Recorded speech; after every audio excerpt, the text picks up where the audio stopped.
वाला काम अर्निंग 2 लाख रुपए।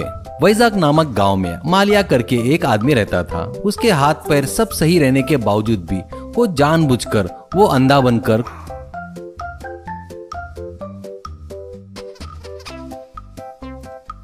कुछ दिन लंगड़े जैसा लंगड़ते हुए भीख मांगकर खाता था। इतना ही नहीं, कोई अगर पैसे नहीं देता तो उसे वो बहुत गालियां देता था।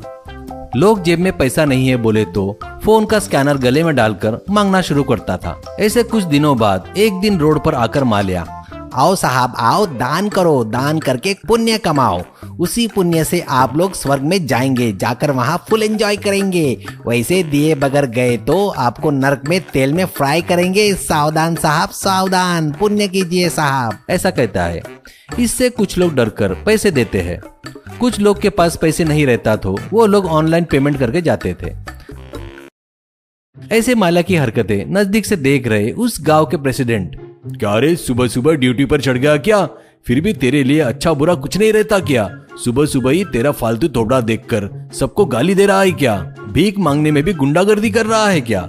फिर भी तेरे हाथ पैर सब ठीक है ना, सही सलामत है रे, कुछ काम वाम कर सकता ना, ऐसा कहता है। मालिया, क्या प्रेसिडेंट बिल्ली को 1 रुपए दान नहीं देते, लेकिन ज्ञान तो बहुत दे रहे हो। एक दिन भी मुझे तूने 1 रुपया तो भी दिया क्या? एक बात बताओ, इस गांव का सबसे बड़ा भिखारी तू ही है, सबसे वोट भी तो मांगता है ना। मैं जो कर रहा हूँ उसे भीख मांगना नहीं कहते, इसे एक्टिंग कहते हैं। अभी मैं भिखारी नहीं हूँ करके लोगों को पता है ना, फिर भी वो पैसा दे रहे हैं ना। वो मुझ में जो कलाकार है ना उसे दे रहे हैं। प्रेसिडेंट, अबे तुझे चर्बी बहुत चढ़ गई रे, लोगों से बहुत पैसा खाने की आदत आ गई रे तेरे को। कभी न कभी मिलेगा रे, तभी पुलिस वालों से तुझे बढ़िया धुलाई करवाता हूँ, कहता है। वो बातें सुनकर उसके बाजू हैंड माइक लेकर, मालिया, देखा क्या लोगों, मैं तुम्हारे पाप लेकर रोज रोज पिघल रहा हूँ तो ये प्रेसिडेंट मेरी कमाई में से हिस्सा मांग रहा है, नहीं तो उसके आदमियों से पिटवाऊंगा करके धमका रहा है। लोगों, अब आप लोग ही न्याय कीजिए, कहता है। इससे पैसे देने वाले लोग आकर प्रेसिडेंट को बहुत गालियां देते हैं। इससे जरूरत रही या ना रहे, लोगों के सामने सिंपैथी के लिए हर बार ऐसे ही प्रेसिडेंट को फंसा रहा था। ऐसे कुछ दिन बीतने के बाद रोड के बाजू में उसकी झोपड़ी में रह रहे मालिया के पास इनकम टैक्स ऑफिसर आकर उसे घेर लेते हैं। तभी बेचारा प्रेसिडेंट वर्करों से रोड रिपेयरिंग करवा रहा था। तो मालिया प्रेसिडेंट को देखकर फटाफट माइक लेकर, मालिया, लोगों, मेरे प्यारे लोगों, बचाओ बचाओ, ये प्रेसिडेंट फिर से मुझे बदला लेने आया है। फिर से मुझसे बदला लेने के लिए इस भिखारी के घर में अपने आदमियों को भेजकर आपसे मुझे दूर करना चाहता है। इस प्रेसिडेंट को छोड़ना मत, इसे मार डालो, ऐसा कहता है। इन बातों से डरकर प्रेसिडेंट, मुझे और कोई काम धंधा नहीं है क्या रे? मुझको बहुत सारे काम है, हमेशा तेरे भीख के बारे में सोचता रहूंगा क्या? ऐसा कहता है। इतने में वहाँ आए लोगों से ऑफिसर, देखो लोगों, ज्यादा गर्म होने की जरूरत नहीं है। देखो, हमको किसी ने कंप्लेंट नहीं किया है। इसके बैंक अकाउंट में हर महीने 1.5 लाख से 2 लाख रुपए जमा हो रहे हैं। अभी इसके अकाउंट में 80 लाख रुपए जमा है। इतना ही नहीं, पिछले 5 सालों में सिटी में 60 लाख रुपए के 2 ट्रिपल बेडरूम फ्लैट भी खरीदा है।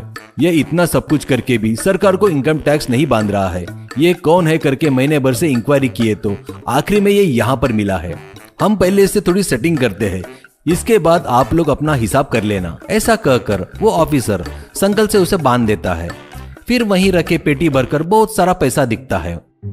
वो देखकर मालिया, क्या कह रहे हो जी, तुम लोगों को मैं टैक्स क्यों भरूं? मैं अपनी मेहनत करके भीख मांग के पैसे कमा रहा हूं और टैक्स तुमको भरूं क्या? ये लोग कितने बेवकूफ है पता है क्या तुमको? एक भी लोग बराबर पैसे नहीं देते। इनके जेब से पैसे निकालने के लिए कितनी एक्टिंग करनी पड़ती है पता है क्या तुमको?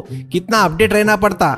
इन बेवकूफों की वजह से स्कैनर भी लेकर घूमना पड़ता है, इसलिए बेवजह तुमको मिल गया। वो बातें सुनकर लोगों में से एक औरत, क्या रे कमीने बेवकूफ, हर महीने में 10,000 कमाकर परिवार को कैसे पालना है करके रोते रहते हैं हम लोग। तू करोड़ों रुपए कमाकर भीख मांग रहा है क्या? ऊपर से पैसे देने वाले हमको ही नीचा दिखाकर बात कर रहा है क्या? तू ऐसे सीधे बातों से रास्ते पर नहीं आएगा रे। तुझे जब तक अच्छी मार नहीं पड़ेगी ना, तू सुधरेगा नहीं, करके सभी लोग मिलकर उसकी जमकर धुलाई करते हैं और पुलिस के हवाले करते हैं।